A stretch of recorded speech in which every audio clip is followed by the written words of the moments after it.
Welcome to the Monkey Do podcast, where you can show off your writing successes and we can see what we can do to be like you. Thank you, Melinda, for being with us today. This is Melinda Livsey. I'm going to let her introduce herself. Hey, Jordan, thank you so much for having me. I'm really excited to be here today. So a little background on me. I was a graphic designer, now turned brand strategist, and I actually teach designers how to make that same transition that I did. And today we're going to be featuring your email sequence. Can you see that on your screen? I can, there? Yeah. And tell us a little bit about these 3 emails that you sent out. What was your goal when you sent out these 3 emails? Yeah, so this email sequence I wrote in order to fill spots for my boot camp. It's an 8-week boot camp that teaches designers how to become brand strategists. It is a high ticket item at $2,500, and I was trying to fill, I believe, 10 spots, 10 paid spots. I had a couple scholarship as well, but I was aiming for that, and that's why I realized, I have to send an email sequence to actually let my audience know that this was open for application. So I had a sales page done, but then I needed some way of telling them, hey, you guys can apply right now. So that's why I wrote these. And so you said that your goal was 10 paying students. Mm-hmm. How did that turn out? I filled all of the spots. All of the spots. Yeah. Yes. I'm so excited to dive into this. But really quick, I want to emphasize that when you shared this with me, you told me that it had a 0.7% conversion rate. Mm-hmm. And so looking at that number at first, you might think, well, that's not great. Right. But it all depends on your goals, right? Mm-hmm. And mm-hmm. So your maximum, your cap was that 0.7% conversion rate, right? And right. How much money did this bring in? This brought in $25,000. Yeah. So I'd say that's a pretty successful email campaign. Yeah. So what do you think it was that made this campaign so successful? Yeah, I was thinking about this and how I write all of my emails. I try to envision the person that I'm talking to, and it's usually someone that I've already talked to previously or that have been interested in my courses or interested in my content. And I've either chatted with them, had email correspondence back and forth, and I have this person in my mind that I'm writing to, and I write it as if I'm telling them about it and that I'm excited to share with them. So I never talk to a group of people. I always talk to one person when I write. And I have this person in my head and I want to share with them, hey, this is coming up and I'd be really excited if you were here. So I'm thinking of that ideal student that I want to fill that spot, and I'm talking directly to them. That is perfect. That is such a good way to approach things. And it's one of the tips that I give our students, that I give people. It's one of the number one things that I tell people to keep in mind. So I absolutely agree with that. Do you want to dive into each one of these emails? Yeah. I guess one question that I have for you, there's 3 emails in this sequence. Which one, if you remember, brought in the most? When did people convert? Did they convert right away? Obviously you sent all 3 emails. So there was a process. When did people actually join? If I remember correctly, the majority of the people did apply with this first email. Mm-hmm. And then I think the reminder email did bring in a few stragglers. So I think people were also, I've been teasing this out for a very long time with my audience. And so some of them were like, finally, I'm glad you finally came out with this. So when they saw the first email, they hopped on it. So I believe that the first one was the one that brought the most in, but the second 2 brought the stragglers that maybe didn't see the first one. And I had to keep that in mind too. I wanted to write it in a way that just in case they didn't see the first one, that they still were aware of what's going on. Yeah. All right. So let's dive into these. Email number 1, you've got the open rate and click rate, which are phenomenal right there. And your subject line, want to learn brand strategy. Now's your time. The brand strategy bootcamp is here. So what would you like to share about this first email? I wanted to Well, I've been studying, not really studying, but I've been trying to be aware of the subject lines of emails that I open. And I noticed, and also for my audience, I noticed that when I use the word brand strategy, because that's the thing that they want to learn, when I use that really close to the beginning of the subject line, people realize, oh, it's Melinda and she's talking about brand strategy. And I want to be associated with that term. And so when people hear my name, I want them to think brand strategy. So I wanted to use that very early on. And I didn't want to introduce the brand strategy bootcamp first because it's new. So I wanted to use that at the end, but then show them something. Like I wanted to meet them where they were at. And so I wanted to say, want to learn brand strategy because I'm hoping that is what they're thinking. So I'm trying to meet them right there with their thoughts. That's awesome. Yes. You know what you're about. Go in, go all in, especially for a sequence like this where you're selling.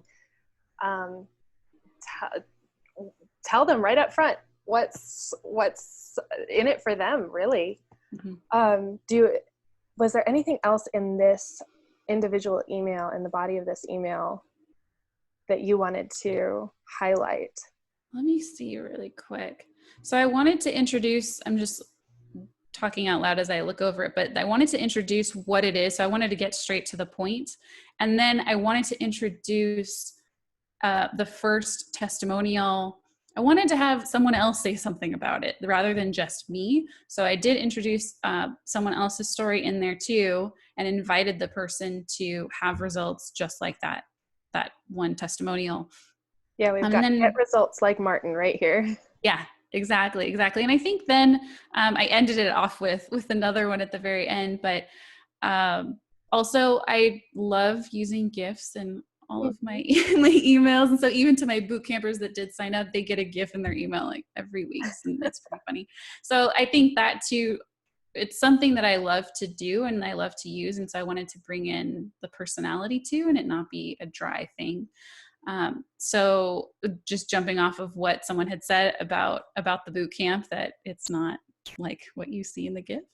And then the call to action, and for them to see if it's for them, because I didn't want them to just sign up, because that wasn't the purpose. The purpose was to get them to see if that is what they wanted to do and then apply. So I had applications or a call for applications in the sales page. Yeah. So I love that. I love how the call to action was click here to find out if the boot camp is for you. So it's, in a sense, this, on the one hand, this email is a hard sell. But on the other, the call to action is not salesy.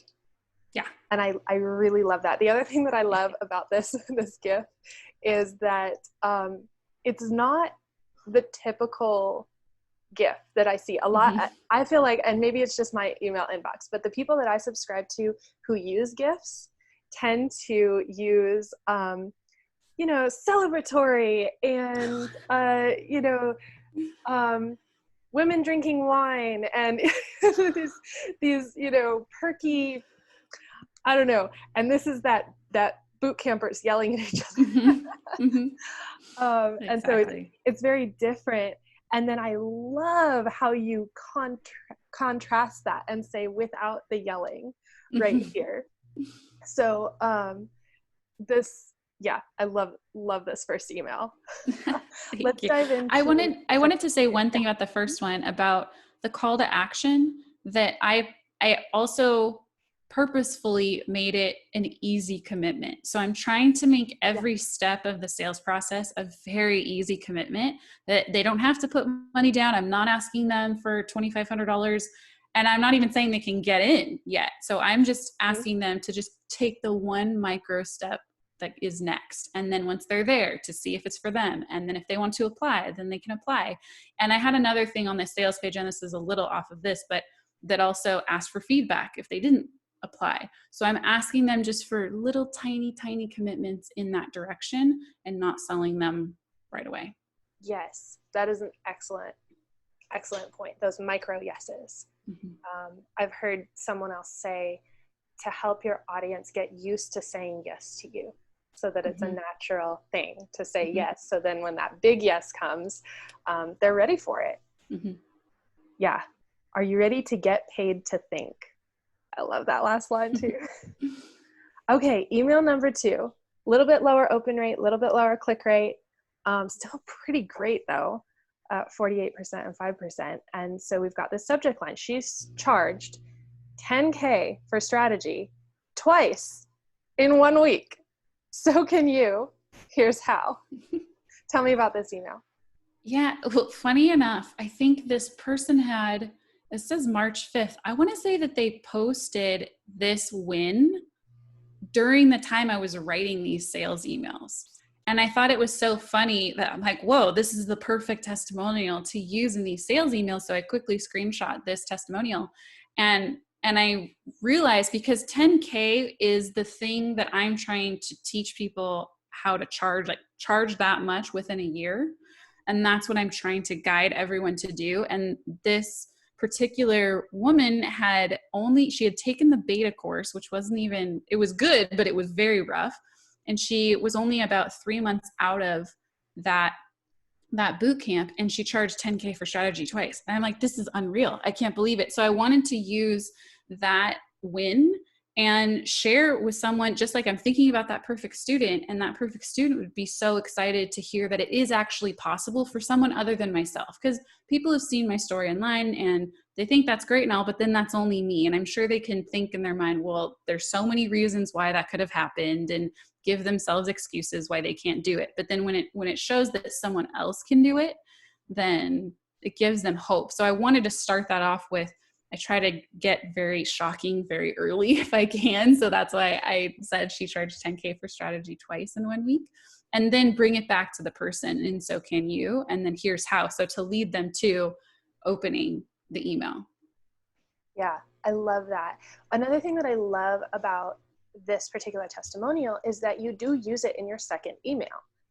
The first email, the testimonials that you used are more achievable. They're more typical.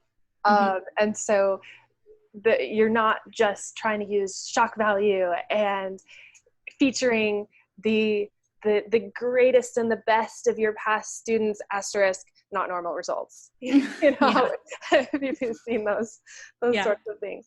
But it is really powerful to use those big win stories, these testimonials. But the fact that you didn't lead with it helps to establish and reestablish, because these people know you, but reestablish that you're not salesy. You're not just trying to make a buck off of your subscriber list. You really want to help people, and you're super excited that you help this person so much. I love that. And yeah, you've got this this screenshot. I love founding member right here too. Just a little thing that you get there, because that's almost as powerful as her name. You know, it's a real person, and she's a founding member. So that's amazing. And the testimonial is so powerful too. I'm just going to read it off, and then I'll let you get back to this email. Yeah. Guys, I did it. I landed my first 2 10K clients. Thank you, Melinda, for giving us permission to get paid well for our thinking and doing it in a way that works for us. That is such an amazing testimonial for you, because it's not just, you helped me make more money. It's that new identity that you provided them with. It's really powerful. Thank you. Yeah, I loved your observations. I didn't think that you pointed out that I didn't even notice how I used the other wins that weren't as huge in the first one, and then also came in with the one that is one of the biggest wins that we've had yet from the boot camp. And so just showing the range that you can have wins, here are the kind of wins that are going to happen along the way to this. So I love that you pointed that out. But yeah, I love too, this was something that she just posted because it happened like right away. It had happened and she posted it, and it wasn't anything that I even had to ask for. That like, oh, can you please let me know, give me a testimonial. She just naturally wanted to share with the group. And I think those are the best ones to capture. And so I would encourage anyone that has a course to, even if they're going to sell a recorded version down the line, to always do a live version first, because you're going to get people that post things like this naturally and want to share it with the group and encourage each other. So yeah, that's a great point. Anything else on this second email that you want to highlight before we move on? I don't think so. No, that was the main. Yeah, you continue with the same call to action. Click here to find out if the bootcamp is for you. You've got the deadline details in there.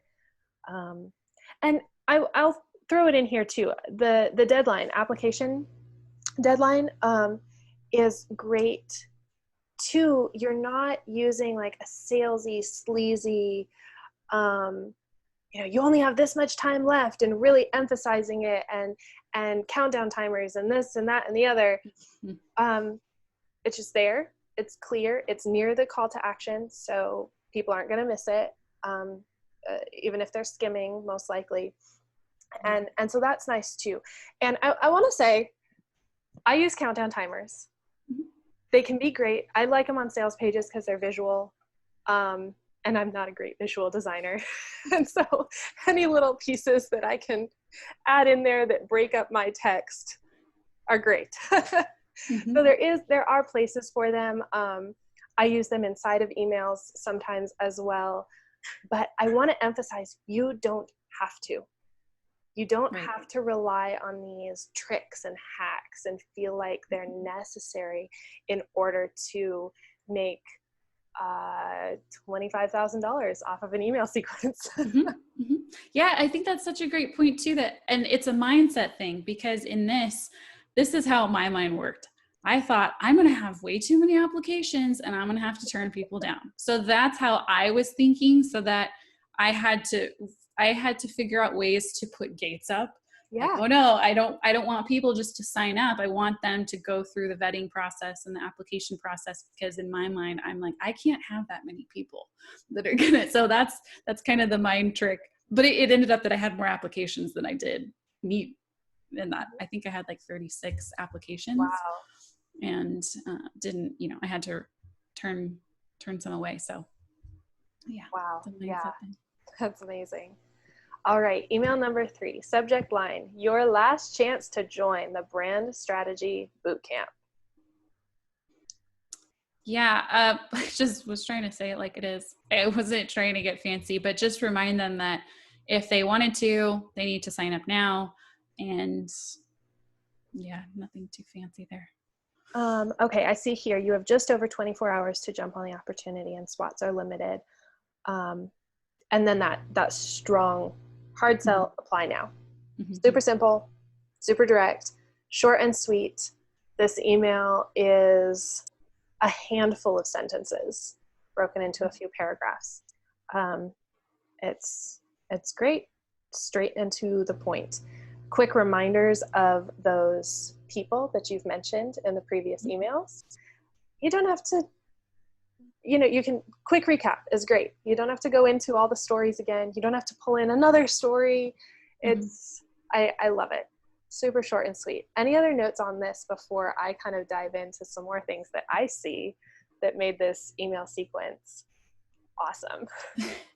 Well, it's interesting to reflect back on this, because when I wrote it, I didn't think this hard about it. It was more just like we had talked about, just a gut thing. But now that you mention it, I realized, I did put a hard stop at the end because there was such a hard stop with the deadline. So I'm like, okay, you already had 2 emails previously to deliberate about this. You could look at the sales page. I forgot how long I had that I put these emails up. I want to say that it was a week that, so every other day I sent one of these emails. So I just wanted to then show them like, hey, there is a hard deadline. So make that decision now. But yeah, that's great. That's great. So often people who have been in business for a long time, have been successful in business, really know their audience, like you are able to you can go with your gut. And you can dive in and create something really effective. And one of the things that we love to do for our thoroughbred entrepreneurs through our story circuit method and our story templates is to help people to harness the power of these things that the experts and professionals can do just going with their gut, whereas a beginner might need a little bit of guidance. And honestly, you can use these sorts of things too. You know, experts can use these templates, these patterns that they know work to speed up the process. I don't know. I'll take a step back here and ask, do you ever get that writer's block, that feeling when it's time to write an email to your list? Oh yeah. Yeah. Definitely. So if you can note these patterns, that's one of the things that can help you overcome that, is because you can sit down and say, I want to evoke a certain emotion. Here's my goal in writing this email. Grab a template, and then you can write, instead of going, oh, is my gut in it today? You know? Mm-hmm. So I'm going to dive in and show you what I recognize in this email sequence. First of all, I love that we brought 3 emails to feature today, because these emails all work together and have a cohesive message, a cohesive goal, but they aren't repetitive in kind of the best way. So what you've done here is you've actually used what we call the informative method to outline these 3 emails. And the informative method has 3 points. First, establish authority. Second, relay relevance. And third, project the future. And these are the things that you did in each of these emails without even really knowing it or being purposeful about it. Yeah. But if you want to reuse this sequence when you reopen the boot camp, you can now look at this and refine and tweak it to be even more focused on these points. So first of all, this first email is establishing authority. We talked about it when you highlighted this subject line, want to learn brand strategy. You are the brand strategist. You want people to associate you with brand strategy. You are establishing your authority, the authority that you've built up previously with your list, online, in different spaces. So you're both drawing on that and reestablishing it, even down to the gift, where you're kind of putting yourself in this leadership role, very strong leadership role of, I'm here to help you. This is my authority. And so you've done this just in the whole email. And then email number 2, we have relay relevance. Why should your people care? Well, because you can charge $10K for strategy twice in 1 week, like my other student did.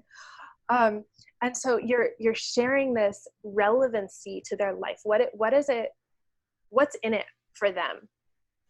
What is the transformation? And then email number 3 is projecting the future. Short and sweet, your last chance to join. It's one or the other. How do you want your future to be? Do you want to be a brand strategist or not? And it's not this hard sell of actually saying that. You know, you're not putting that in your subject line. But ultimately, the emotion behind this email is that very direct. You need to decide what your future is going to look like. Is it going to look like these people that we featured? Do you say her name's Zanny? Ani. Oh, okay. See, I'm totally. And Martin. And do you want to join them? Do you want to be like them? This is your chance to take that step. And so it's that forward focus, apply now, this jump on this opportunity. These phrases that you use support that projection of the future. Brilliant boot campers, massive changes, doubling their rates, landing ideal clients. You've got all of these phrases that are that vision of the future that your ideal boot camper is going to want. So without knowing it, you've used this template. I'm going to jump back to email number 1 because you also use templates within the emails. that we use. I'm not going to go super in depth for this email number 1, but you do use elements of the salvation system that we also teach. And this is one of my favorite, more detailed templates that allows you to make sure that you're covering all of your bases when you're communicating how you can help somebody, how you can save them, how you can move them from one type of person to a new identity. These are the kinds of times that the salvation system works really well. Sales pages, sales copy. When you're trying to move this person in a dramatic way, even if it's not making a sale, but you want them to engage. So some of the points on this are that you're going to want to cover is a guarantee. What transformation are you offering? And you want to present it in an absolute way, because people have special snowflake syndrome, or they think that they're the outlier. Mm-hmm. And so if they see a 99% success rate, they're going to say, what if I'm the 1%? I'm probably the 1%, actually. And I'm probably the 1% because of this. And so they start on this track. And so you want to offer a 100% guarantee. Now, this isn't like a literal 30-day money-back guarantee or something like that, but it's presenting it using words like will instead of could. Using stories like Martin's results that he posted in Slack. It's absolute. I have a 5K strategy session. We are a perfect fit.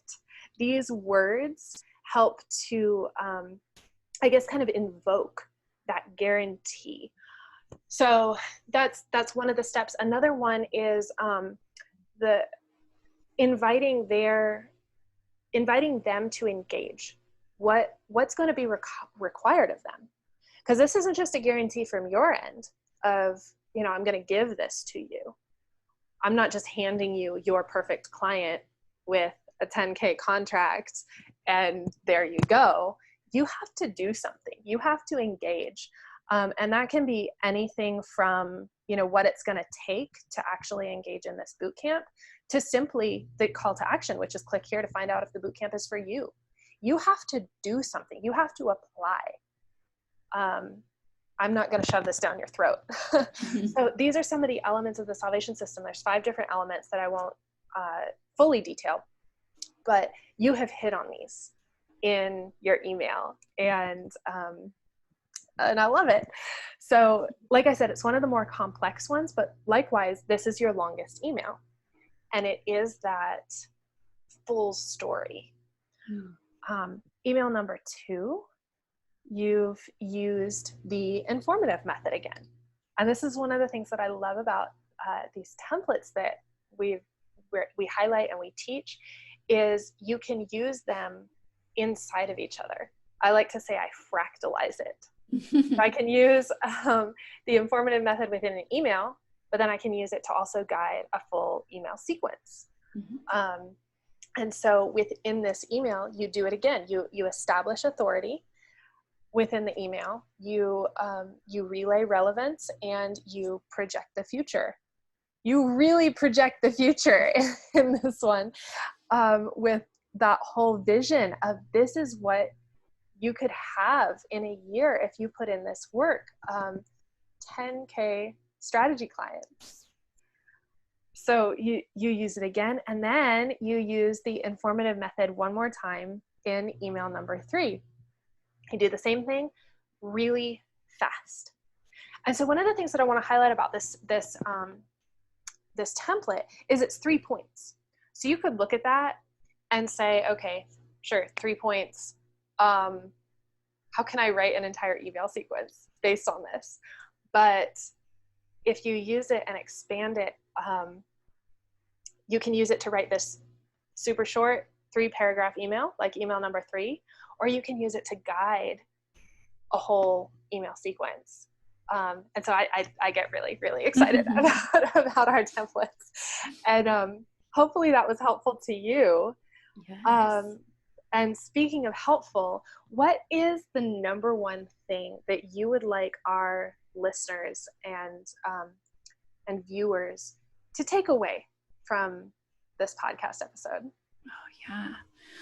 I might have to just highlight what I had said previously and why I believe this worked is that I was thinking of it as a conversation. Mm-hmm. Like, would I really say this to someone if I was writing it? And I know some things like the deadlines and whatnot, but even then I might tell a friend like, hey, you only have 24 hours to do this. So you should think about jumping on this. So I really tried to do that. And I would say that that would be the biggest takeaway that anyone is listening and I think that's how you write from your gut. You just have a conversation like a real human and it'll be fine. And I love what you pointed out and the certain things that I did that I didn't know, to think about those and have a conversation. That's the main takeaway. I'll admit, I was hoping that that's the takeaway that you were going to choose because it's so important and vital. Be real, be a real person. People buy from people. And so embrace that.